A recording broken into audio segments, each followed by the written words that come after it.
Olá, boa noite. Seja bem-vindo ao Informativo TVU. Estamos em transmissão simultânea pelo canal no YouTube TV Universitária de Uberlândia. Acompanhe também os destaques do Informativo pelo Instagram, @tvu.uberlândia. Hoje é terça-feira, dia 4 de março de 2025, e você confere na edição de hoje. Obstrução das vias respiratórias é a principal causa de morte por acidente no Brasil de crianças de até 1 ano de idade. E ainda, tabagismo é responsável por cerca de 90% das mortes por câncer de pulmão. E hoje, nossa entrevista é sobre o Dia Mundial da Obesidade. Isso e muito mais, você confere agora.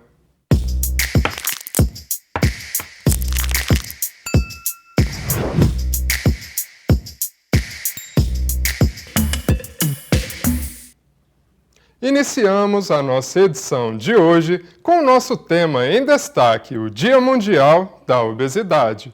Para falarmos sobre o assunto, recebemos no estúdio Ana Mota, que é nutricionista. Ana, seja muito bem-vinda aqui no Informativo. Muito obrigada, é um prazer poder contribuir mais uma vez com esse assunto tão importante. A gente que agradece, Ana. Para a gente iniciar, qual que é a diferença ali do sobrepeso e da obesidade? Existe alguma diferença ou é a mesma coisa? Sim, existem diferenças tanto para níveis numéricos, em parâmetros, né? O sobrepeso ele é considerado um IMC, o Índice de Massa Corporal, em torno de 25 a 29,9 quilos por metro quadrado. E acima disso, né, acima de 30 quilos por metro quadrado já é considerado obesidade. Mas é sempre bom estar atento, porque tem aquela pessoa que se considera, não, ela só é gordinha, tá um pouquinho acima do peso, mas realmente fazer essa avaliação, porque às vezes esse acúmulo de gordura pode estar numa região perigosa, como por exemplo essa região entre os órgãos. Ana, e quando a gente fala de fatores de risco, quais são eles, né? Quais que possibilitam, né, o desenvolvimento da obesidade? Hoje em dia, com a amplitude, né, dos casos de obesidade, como tem se crescido muito, então os fatores de risco também têm crescido.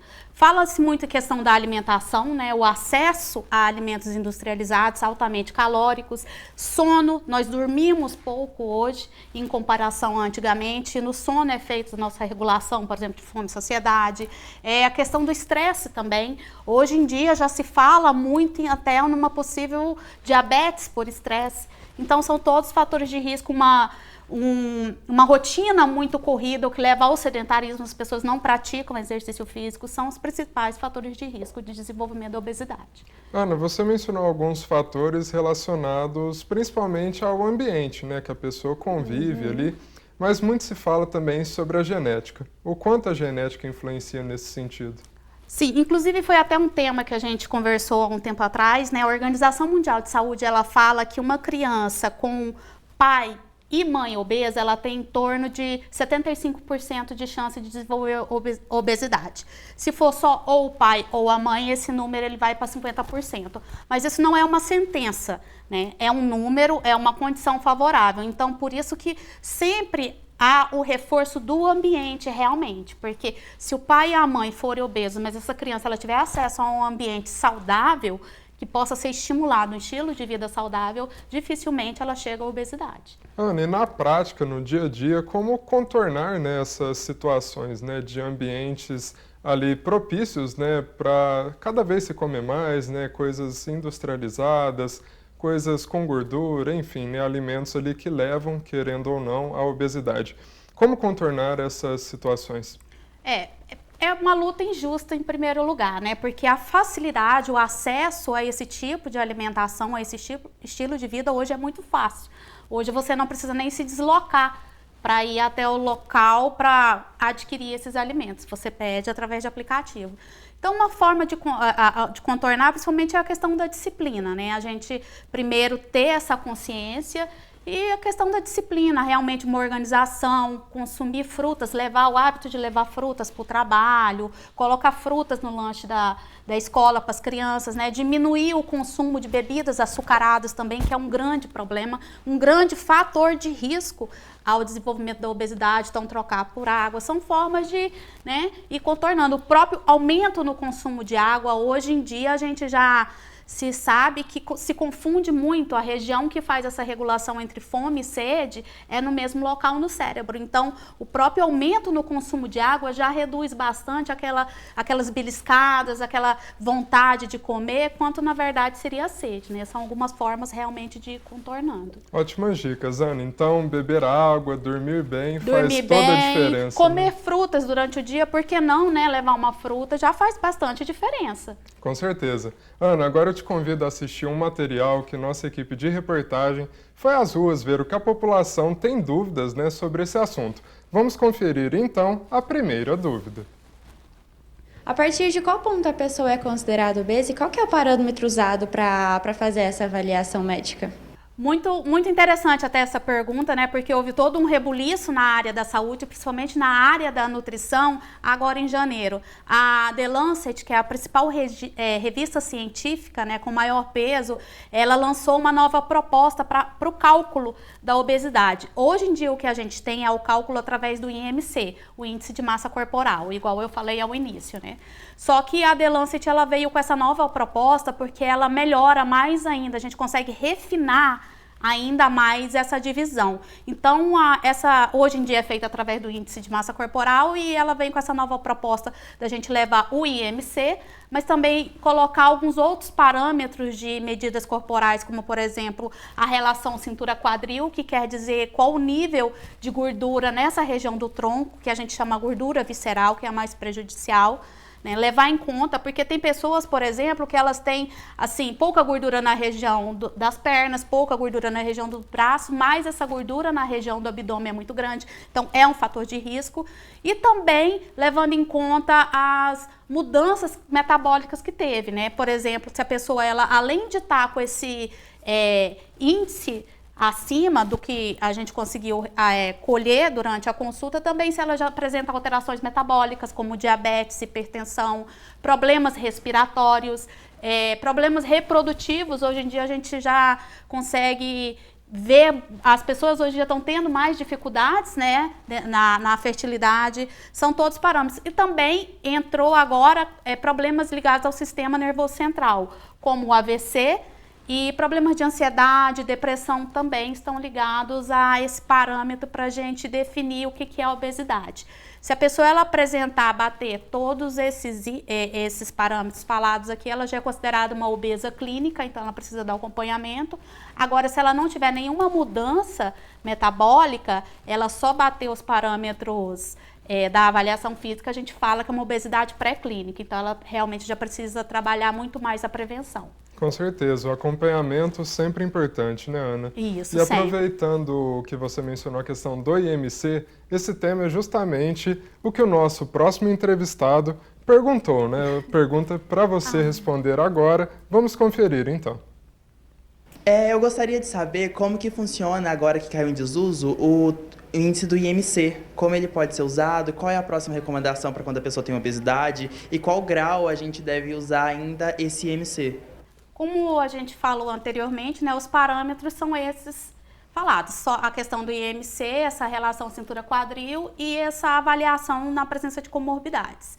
Ele falou uma palavra que cai muito bem aqui, a questão do desuso, porque antes mesmo da The Lancet trazer essa nova proposta, o IMC ele já não era tão assertivo, porque também não leva em conta alguns outros fatores, como, por exemplo, o volume de massa magra desse paciente. Então, realmente, ele serve ali como uma ferramenta caso você não tenha outras para fazer essa avaliação. Né? Mas em relação ao IMC, ele continua acima de 30 quilos por metro quadrado. Ana, e é verdade que o IMC, né, o Índice de Massa Corporal, induz ao erro ou não? Induz. Se a pessoa ela não souber fazer essa avaliação, foi como eu falei. Às vezes uma pessoa ela tem um nível elevado de gordura, mas ela tem um alto nível de massa magra. Então, esse peso, ele está ali contando como gordura, mas como massa magra. E massa magra é um peso saudável. Então, ele realmente pode induzir ao erro. Entendi. E quando a gente fala do profissional, né, da área da nutrição, como que ele ajuda também nesse processo, né, no dia a dia, das refeições cada vez mais equilibradas, se possível, né? Hoje, o nosso estilo de vida hoje é muito diferente dos nossos antepassados. Hoje em dia a gente tem uma facilidade maior, como eu falei, um maior acesso a alimentos industrializados, altamente calóricos. E o nutricionista, ele hoje em dia vai muito além só do emagrecionista, né, que a gente falava antigamente. Ele trabalha nessa parte de comportamento alimentar também, ajudar a pessoa a se entender, ver quais são as melhores propostas, levar em consideração hábito, cultura também, condição socioeconômica. Então, o nutricionista, ele atua ali para ajudar a pessoa realmente na dúvida do comer, que é uma coisa que a gente faz no mínimo 3 vezes ao dia. Com certeza. Ana, e quando a gente fala de expectativa de vida e também de prevenção de doenças, né? A gente sabe, né, que a obesidade, querendo ou não, leva a outras doenças, né? E como que você analisa essa situação? A pessoa aprendendo cada vez mais, né, se nutrindo melhor, a expectativa de vida aumenta? Na verdade, a gente não se fala nem só em expectativa, se fala principalmente em qualidade de vida, né? Porque você vai viver, mas vai viver como? Uma pessoa com obesidade, ela tem uma expectativa de vida reduzida, em média 5 anos, a uma pessoa que a gente fala eutrófica, com peso normal, né? Favorável. Então, essa pessoa, ela se atentando a isso, nos primeiros sinais, primeiros sintomas, nesse processo de conscientização, quanto antes ela começar, melhor. Lembrando que nunca é tarde. Tarde é, infelizmente, só depois que a pessoa já morreu, né? Mas sempre é hora de mudar. Então, se ela levar em conta isso, ela tentar mudar, ela praticar exercício físico, ela regular seu sono também, com certeza, além da expectativa desses 5 anos a mais, ela vai ter 5 anos a mais de qualidade de vida também.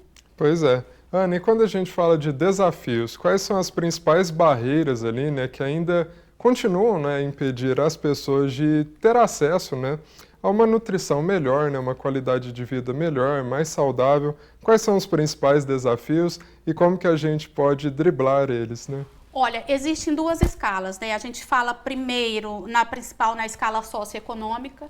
A gente sabe que hoje em dia um custo de uma alimentação saudável, ela realmente pesa no orçamento familiar. Em contrapartida, alimentos industrializados são muito baratos. Então, o primeiro ponto, realmente é um desafio. Existem programas, né, do governo que pode ajudar em relação a isso, mas é o principal desafio quando a gente fala a questão socioeconômica. E tem questões culturais e comportamentais também. Como a gente se fala aqui o tempo todo, a vida de todo mundo é muito corrida, a alimentação, ela não é um ponto de organização que seja importante na maioria das pessoas. Elas não têm como, por exemplo, organizar, eu vou organizar o que eu vou fazer durante a minha semana no trabalho, na escola.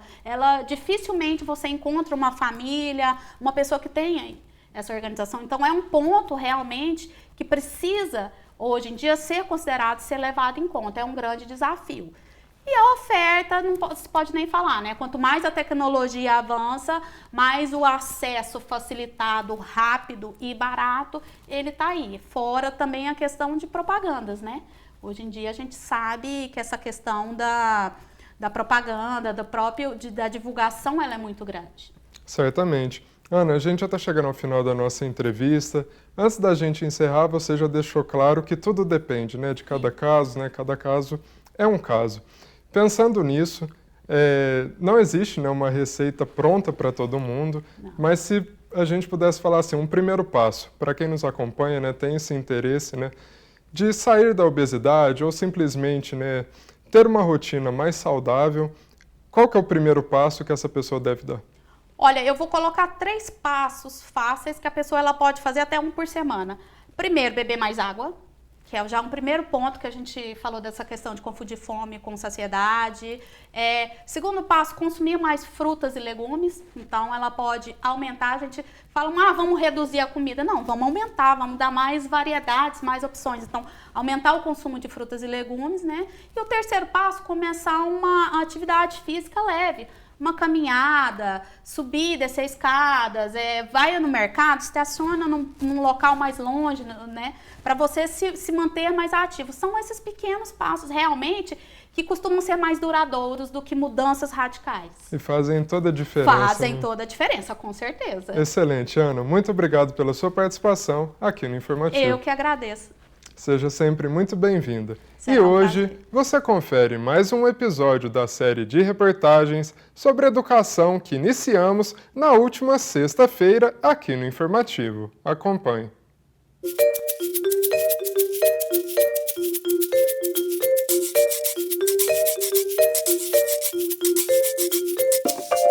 Em um país continental como o Brasil, estudar pode ser uma prova de resistência para quem vive em áreas remotas. O Arielson mora em uma comunidade ribeirinha no interior do Pará e estuda no Instituto Federal de Cametá. É um desafio.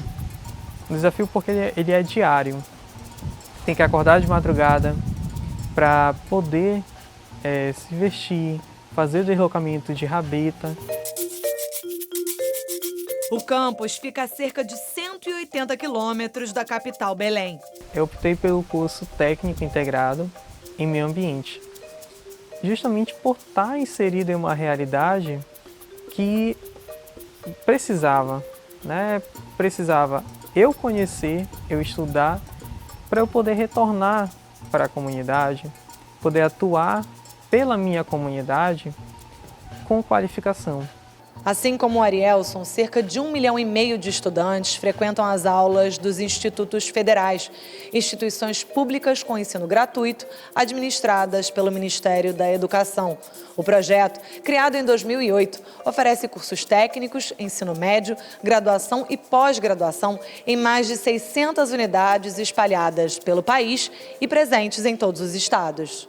A grande, diria, marca dessa política pública é a interiorização e o atendimento de uma população do interior que é de classe média baixa. A grande concentração dos 700 escolas ou instituições são no Brasil profundo.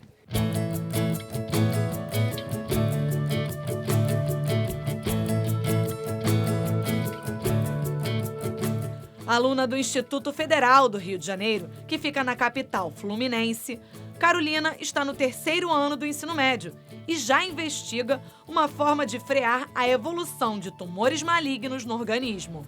Eu estou investigando como o elemento manganês pode intensificar a malignidade de certos tipos de câncer. E a partir desse achado, eu estou tentando justamente descobrir novos alvos terapêuticos que nunca foram propostos antes nesse ramo do câncer.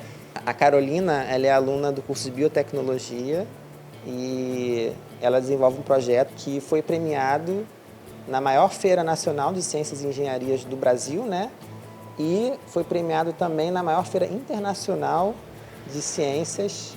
Muitas vezes, nem mesmo nas universidades, nos cursos de graduação, se tem a experiência que eles têm aqui nos cursos técnicos, quando se fala nessa parte prática. Você forma um técnico que vai ser um cidadão que vai entender a sua formação humana, a formação integrada. Então ele vai entender também de mecânica, o conhecimento específico, mas ele vai entender de cidadania. Eu considero a mais ousada e a mais importante política pública que nós tivemos, especialmente de ensino médio interiorizado no Brasil. Se a gente tivesse multiplicado por 50, ou 20, 30 institutos federais, o Brasil mudaria de cara, politicamente, economicamente e culturalmente.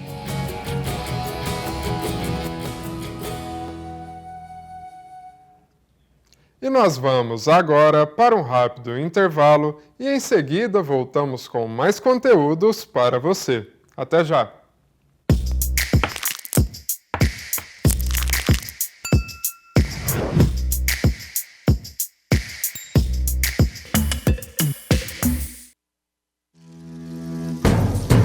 Onde está a sua liberdade? A nossa está declarada na bandeira. Bem-vindo a Minas Gerais, o estado brasileiro onde nasceu nosso primeiro grito de liberdade. Aqui, a natureza é livre e muda a cada quilômetro que você percorre. A arte é livre para ocupar as ruas, as igrejas ou o céu aberto. A cozinha é livre para misturar sabores e aromas de um jeito que é só nosso.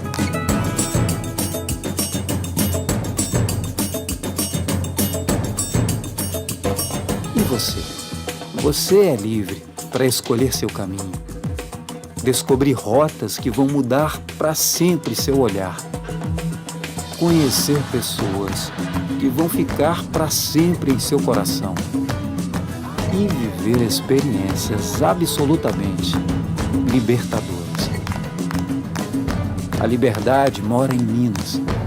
Conheça, encontre a sua e compartilhe.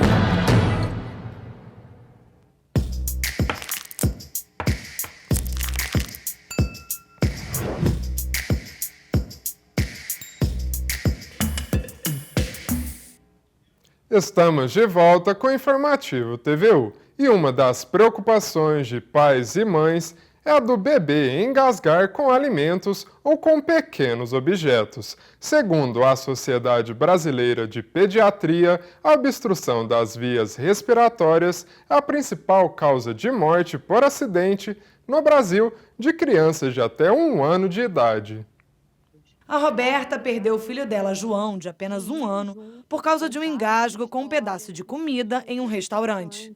Hoje conta sua tragédia pessoal em cursos de primeiros socorros para evitar que outros pais e mães passem o mesmo que ela. Acho que a gente também pegar o que aconteceu e trabalhar para que não aconteça mais tanto, né, como algo mais preventivo, é muito importante. Quando consideramos bebês de até 1 ano, a obstrução das vias aéreas é a principal causa de morte por acidente no Brasil.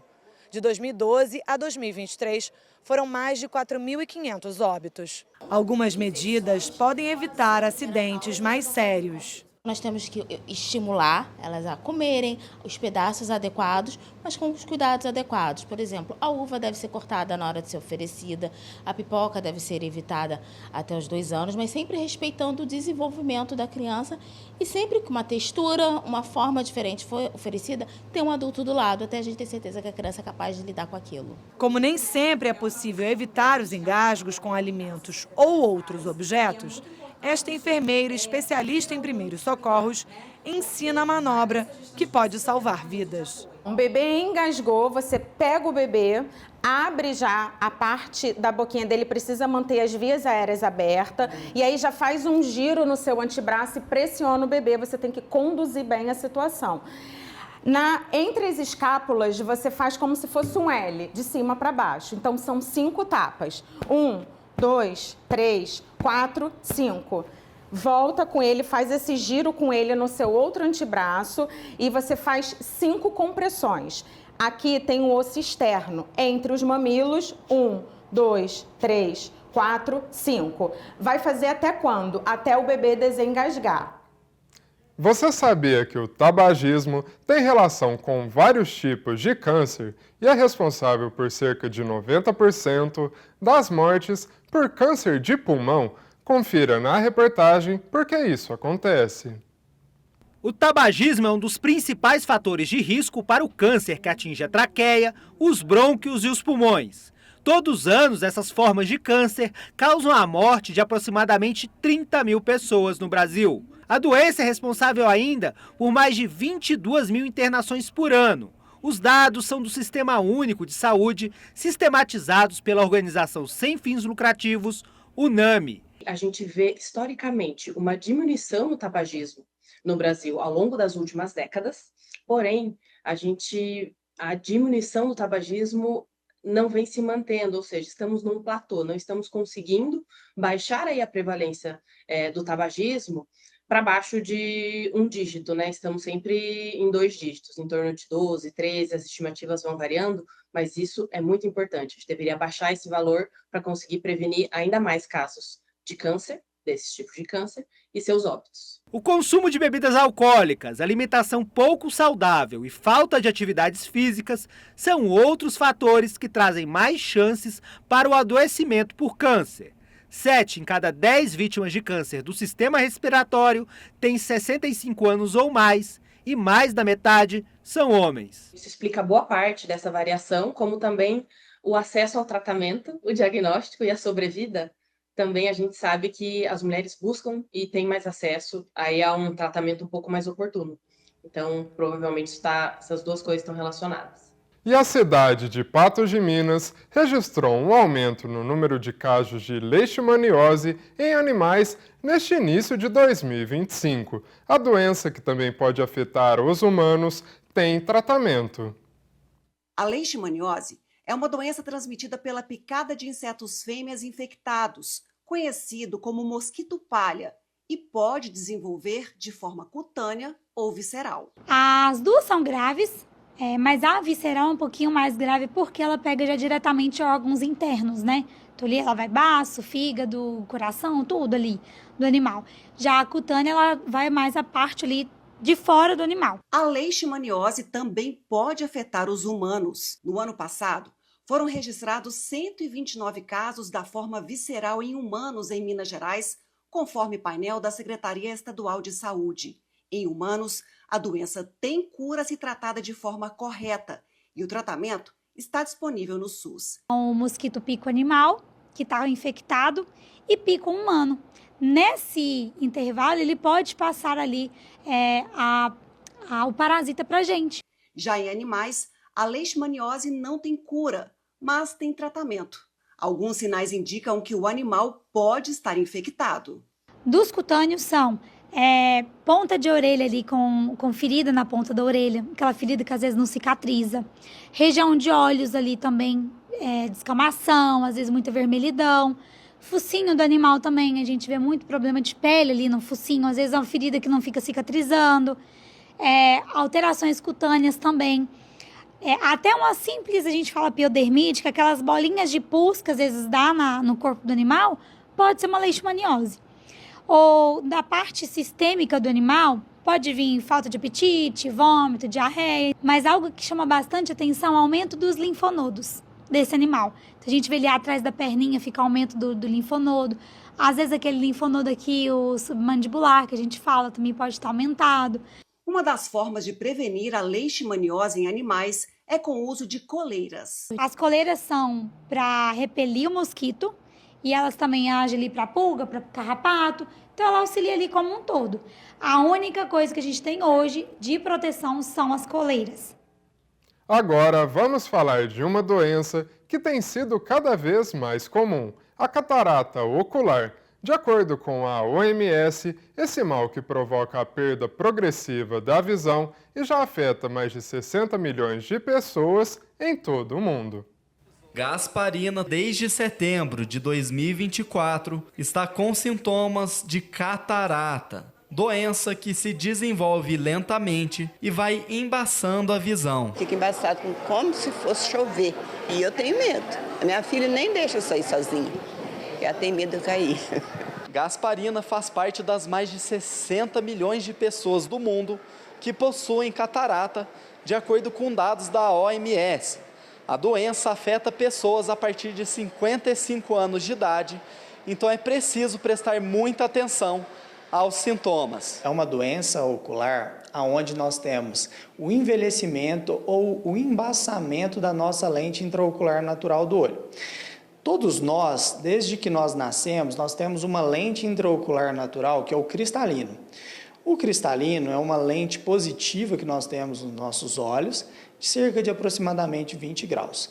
Qualquer que seja a causa que leve à perda da transparência do cristalino, é a doença onde nós chamamos de catarata. A catarata tem cura através de um procedimento indolor e de rápida recuperação. A reabilitação visual até de 100% da visão é possível e muito esperada. E não só isso, a busca da melhora visual e da reabilitação visual para esses pacientes, ela é muito importante não só para melhorar a visão em si, mas também a qualidade de vida desses pacientes e a independência no dia a dia. É importante ressaltar que os médicos aconselham o acompanhamento periódico para identificar doenças precocemente. Quando você faz o acompanhamento anual correto ou acompanhamento semestral aí de acordo com o que o seu médico oftalmologista vai estipular, evita com que a doença fique muito avançada e até que a cirurgia fique um pouco mais difícil e a recuperação um pouco mais lenta para os pacientes. E o informativo de hoje fica por aqui. Lembrando que se você tiver alguma sugestão, pode entrar em contato com a nossa equipe de jornalismo no WhatsApp 34 99639-7880. Muito obrigado pela companhia e até a próxima!